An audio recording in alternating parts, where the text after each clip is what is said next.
Bullshit.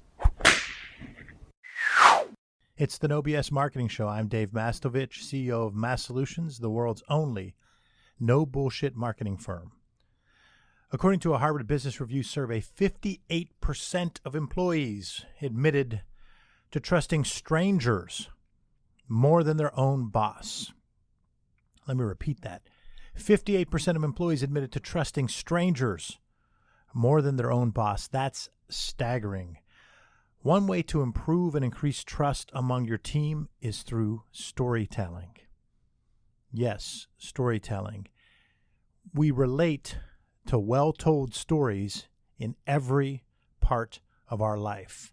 Now, 5 years ago, 10 years ago, 15 years ago, if someone said, he's a storyteller, that was most likely meant in a derogatory fashion, as if he were a BSer. But the reality is, we learn through stories. The best storytellers in our lives are who we remember the most and who we learn the most from.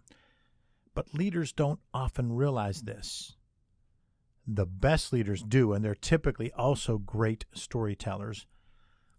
The problem is that leaders and managers often don't emphasize storytelling because they don't realize the importance of storytelling. They don't understand the power of storytelling in leadership. Leaders are constantly faced with change and finding ways to adapt their products, services, processes, everything to an evolving marketplace. Storytelling is essential to achieving employee buy-in, maintaining morale, and motivating the team. Yet leaders often don't place enough emphasis on telling the story before the change occurs, during the change, and then again after the changes. Leaders need to continually focus on building stories around their why and the company's why, around what's happening and how things are changing, about the products and services, about the competition, about their processes, about the company's rituals, the company's culture.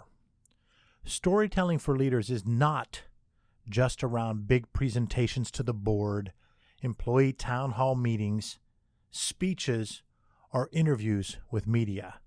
Storytelling for leaders can be leveraged in every encounter. Each meeting is an opportunity to tell a story. Each one-to-one conversation with an employee, a prospect, a vendor, a client is too. So are emails, texts, voicemails. This is the first step for leaders when it comes to leveraging storytelling, to realize that storytelling opportunities are all around them, but they currently aren't taking advantage of most of these opportunities. Sometimes it's because they think the interaction is too small to take a formalized storytelling approach. Other times it's because they actually want to be more formal and fail to tell stories to educate and influence and motivate. Take the first step. Acknowledge that you're missing storytelling opportunities.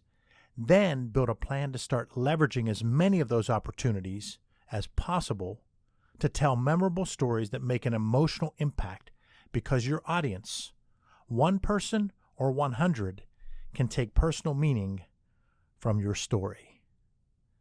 Thanks for listening to another episode of the No BS Marketing Show, recorded in our studios in bold, beautiful downtown Pittsburgh, Pennsylvania.